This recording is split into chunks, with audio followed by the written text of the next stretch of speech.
Sa mission terminée, Kaeth était de retour au sanctuaire. Lorsqu'elle déposa son rapport dans le bureau d'Afloth, cette dernière la félicita. Elle venait de lire le compte-rendu très élogieux de Pianaï. Il avait pu récolter, lui aussi, de précieuses informations auprès des nobles lors de l'anniversaire de la princesse. Mais il lui tardait de découvrir ce que Kaeth avait bien pu soutirer du prince. Kaeth annonça fièrement qu'elle était prête à repartir en mission dès que possible.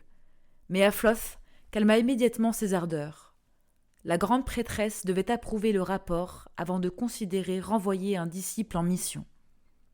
De plus, elle ne serait que sur une seule mission pour le moment, et Pianaï n'avait pas reçu d'ordre de repartir pour Obélia avant plusieurs mois pour les préparatifs du mariage royal. Kaeth contint sa frustration face à sa dracana, puis s'excusa avant de sortir du bureau. Elle allait donc rester enfermée pendant encore des mois avant de pouvoir repartir en mission. Si Asté estimait qu'elle avait réussi le premier test de terrain.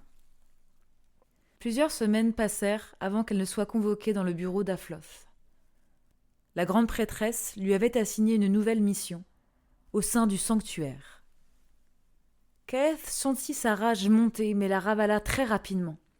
Il n'était pas bon de s'énerver maintenant si elle voulait avoir l'opportunité de retourner sur le terrain pour le mariage royal. La mission qui lui avait été assignée était de servir de guide à un jeune émissaire, Promesséli, envoyé par Valantar. Elle comprit qu'on lui demandait d'être la nounou, garde du corps et guide d'un ambassadeur. Kaeth n'avait pas d'autre choix que d'accepter, mais elle le fit à contre-cœur. Afloth lui remit l'ordre de mission et Kaeth sortit du bureau, saluant sa supérieure avant de remonter le couloir vers le grand hall. Elle gravit les escaliers à double révolution menant à sa chambre. Maintenant qu'elle était devenue une disciple, elle disposait de sa propre chambre. Elle claqua la porte avant de se laisser tomber sur son lit. Kaeth espérait tellement repartir, découvrir de nouvelles régions, ou même explorer un peu plus Témarine. Elle ouvrit l'ordre de mission pour en connaître les détails et se releva soudainement sur son lit. Afloth ne lui avait pas précisé la raison de la visite de cet émissaire, ni même où exactement à Neytira cette mission allait avoir lieu. Kaeth sentit son pouls s'accélérer.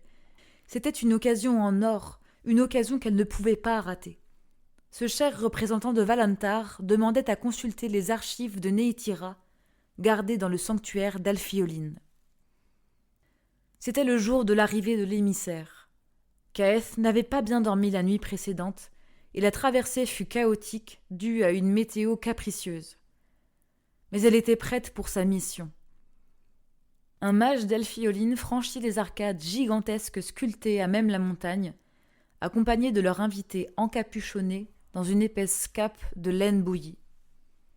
Le mage s'inclina et présenta Kaeth comme sa nouvelle guide lors de son séjour, puis disparut à l'intérieur du sanctuaire.